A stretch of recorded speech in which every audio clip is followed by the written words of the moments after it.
दिनै खोब मोजां मोनदों दिनै जोंनि बाथौफुरि गामिनि बुरखां फोथारावहाय मुसलपुर गुदि बर' थुनलाइ आफादा बेहाय खुंनो लानाय हाबाफारिखौ लाहार फाहार खालामनायखौ दिनै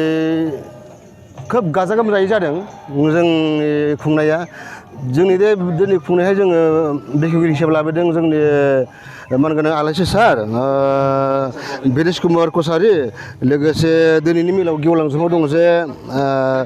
गुबुन नार्जारि सार बे गाहाय आलासि दा मा बुंनो सानो बे हाबाफारि लोब्बा लाखिना बे फारिखौ लोब्बा लानानै मा बुंनो माने दिनै जों गामिया जिबायदि माने जांख्रिखांनाय सोमजिदों बर' राव हारिमुखौ लाखिनायनि बेलायाव थिग जों बे बुरखां फोथारनिफ्राय जों मोनसे माने खावलायनो नाजादों लोगोसे जांख्रिखांनाय हाबाफारि जों लानो लुबैदों बेबायदिनो जोंनि बर' हारिया गाव गावनि हारिमु रावखौ फोथांनायाव बेबायदिनो माने गाजा गोमजा ओंखारफैथों नाजाबोथों आं बेखौनो बर' थुनलाइयाथ'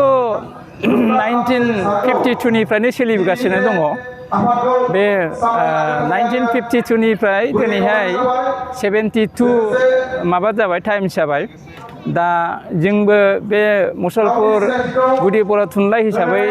जोङो बेखौ जेब्लाबो बोसोरफ्रोमबो गाजा गोमजायै जोङो माबागोन फालिगासिनो दङ आरो फालिबाय थागोन दा बेनो आरो जोङो फालिबाय थागोन गोजोननाय मोनदों देग्लायनि बोसोरखौ जोबोद गोजोननाय मोनदों जोंनि मुसलपुर जिथु गुदि थुनलाइ आफादनिफ्राय जिथु जोंहा बोसोरारि कनफारेन्स जायो बे कनफारेन्सफ्रा जोंहा बिराद गाजा गोमजायै जायो सिमोनबो जादों बिनि आवगायबो जादों जेरावबो आं ओंखारनायनिफ्राय बे गाजा गोमजायैनो जाबाय थादों आरोखि देग्लायबो गाजा गोमजा खुंफुंनो हानानै बिराद सेटिसफेक्सन बिराद गोजोननाय मोनदों बिथांमोना बिनि आगोलबो बेयाव खुंफुंखांबाय आं सिगांबो फैदोंमोन बे अमरावती होननायाव देग्लायबो बिथांमोननि हांख्रायनाय लेखा आङो नैबे बाथौफुरिनिनो काटलिगावआव 1 नं काटलिगाव गामि नामा 1 नम्बर काटलिगाव गामियाव बाहागो लानो फैदों फैनानै मोजाङानो मोनदों मानोना आथिखालाव नुनो मोनो खायफा खायफा जायगायाव 14 नभेम्बरखौ जेरैबायदि फालिनांगौ बिदि फालिलिया नाथाय बेयाव फैनानै बिथांमोनखौ जोबोद गाजा गोमजायै खुंनाय नुदों बेखायनो आं गोजोननाय मोनदों बर' थुनलाइ साननि मा बुंनो सानो नोंथां बर' थुनलाइयाथ' दाथ' बहुद जौगाबाय होनजायो थेवब्लाबो बहुद दंबोयो जौगानो गोनां माने जों दाबो मोनसे माने दा मोनसे संस्कृति हारिमु महरै जों दाबो बर'खौ गायसननो हायाखै निजा हारिमु जोंहा बिदिहाय माने एस्टाब्लिश मोनसे हारिमु हिसाबै जों दाबो गायसननो हायाखै बे बुब्लियाव बेबायदि एस्टाब्लिश हारिमु गायसननायाव बर' साहित्य सभाया बिबान दं गिलिर बिबान दं आरो बेखौ मावफुंगोन केवल बर' साहित्य सभायासो गुबुन आफादफोरा बेखौ हानाय नङा दा जेरै बुंनो थाङोब्ला असमियाफोरा जेरैहाय मोनसे निर्दिष्ट मोनसे संस्कृति दं जेरै नामघर दं कीर्तनघर दं आरो बिथांमोना पुथि फरायनाय माबा माबि दङ हाबा हुखायावबो मोनसेबो नेमखान्थिजों खारो बिथांमोना जेसेबांखि दालाय दासा थाब्लाबो बिथांमोना मोनसे हारसानि नेमजों खारो दस्रा हिन्दु हारिफ्राबो बिदिनो मोनसे निजस्व मोनसे संस्कृतिनि गेजेरजों खारो बर' हिसाबै जों दा गोबां दालाय दासायाव गावस्रानानै दं सोरबा ख्रिस्टान सोरबा ब्रह्म सोरबाबा उनुकुल सोरबाबा कृष्णगुरु सोरबा बाथौ दा जोंनियाव बर'नि मोनसे दा बेबायदि हारिमु होननायखौ जों दाबो एस्टाब्लिश जानायखौ नुवाखै अदेबानि बेखौ गोरों गोराफ्रा नाजागासिनो दं एस्टाब्लिश खालामनो थाखाय जेरै बर' समाज आरो बर'नि नेमखान्थि बेफोर बिजाबखौ रनसायना दिहुनबाय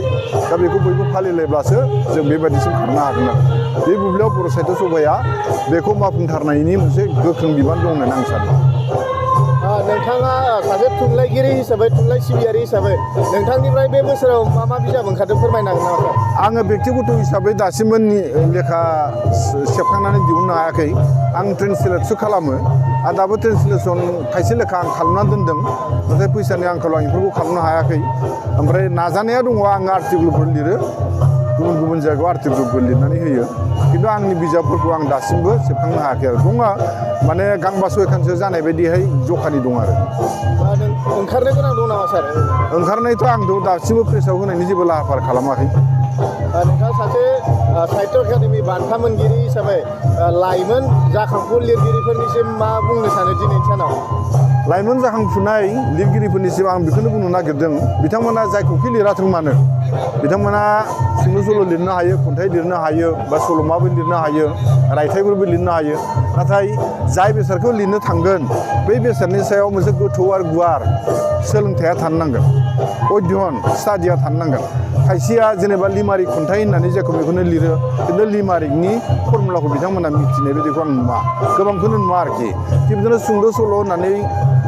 बिथांमोना लेखा दिहुनो, सुंद' सल'आवबो गासै केरेक्टार्सजों बेरखांजोबा। बेबायदिनो सल'मानि बेयावबो बेबायदि एसे खाना नांनायखौ आं नुनो मोनो। खारन आं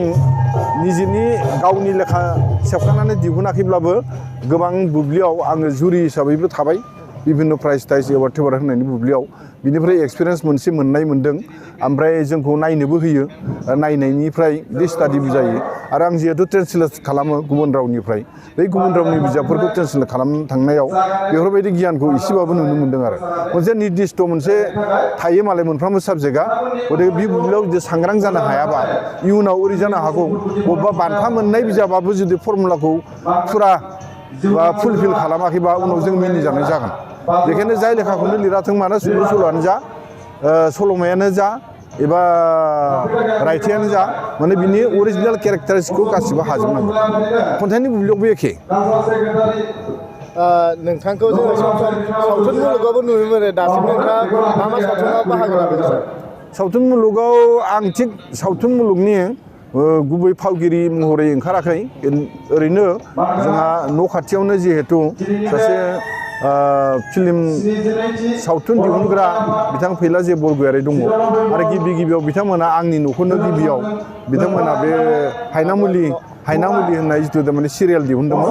बेखौ आंनि न'खौनो लाजेनदोंमोन। बे हिसाबै बिथांमोना आंखौबो बेयाव ओरै फंबा फंनै हाबदेरनो होदों आरो। दा बे मथे हायनामुलिनि बोथै मोनब्रैसो खोन्दोआव बाहागो लाबोदों आरो बिनि आगोलाव आङो गोरोबि देंखो नामा बेयावबो आं बाहागो लाबोदों। आरो दाखालिनिया फैला MCLA बेयावबो ओरैनो मोनसे सिन मोनसे होदों। दिनै जोङो मुसलपुर गुदि बर' थुनलाइ आफादा 52थि बर' थुनलाइनि जोनोम सान आरो बेजों लोब्बा लाखिनानै 72थि सेन्ट्रेल बर' थुनलाइ आफादनि जोनोम सान, बेजों लोब्बा लाखिनानै मुसलपुर गुदि बर' थुनलाइ आफादाबो दिनै बाथौफुरि बे बुरखां फोथाराव सानसेनि हाबाफारि लानानै दिनैनि बे 10 नभेम्बरखौ खुंफुंनो लाहार फाहार खालामनायजों लोगोसे दिनै 10 नभेम्बर दा मिटिं सोलिगासिनो दङ। सोर बाहागो लाफैदों बेयाव? बेवहाय जोंहा बाहागो लाफैदों बेखेवगिरि हिसाबै मुसलपुर बिअ अफिसनि बिअ अफिसार मुस्रि भेरेस कुमार कसारि, लोगोसेनो बेवहाय गाहाय आलासि महरै नुजाफैनो हादों जोंनियाव दुलाराय बर'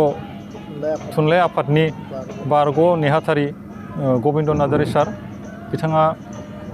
जोंनि बे गेवलां जथुमायाव नुजाफैनो हादों। नोंथांमोना हारिमु मोनाबिलि लादों? हारिमु मोनाबिलिया दङ जोंहा 6 रिंगानिफ्राय। बेवहाय नुजाफैगोन जोंहा देंखोनि राजा बिग्राय ब्रह्म आरो लोगोसे लबिता बर' आरो रनसाय बर' बिथांमोना नुजाफैगोन आरो लोगोसे गामिनि गुबुन गुबुन मोसानाय आरो सल' खननाय बेफोरो थागोन।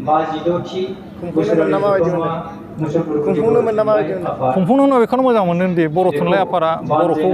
जोंनि हारिया बर' रावखौ फेहेरनाय आरो फरायनायाव जोङो एसे मदद होनो हानाय बायदि मोनदों। मानो होनबा बर' रावा गेजेराव एसे माबा जालांबायमोन, दा एसे जौगाहोनायाव नुदों जोङो। दिनै बर' राव फरायनानै गथ'फोरा डाक्टार, इन्जिनियार, IIT आरो गोबां अफिसार जोंनि गेजेराव ओंखारबोनो हाबाय। बिनि थाखाय जोङो खुंफुंनो हानानै जोबोद गोजोननाय मोनदों।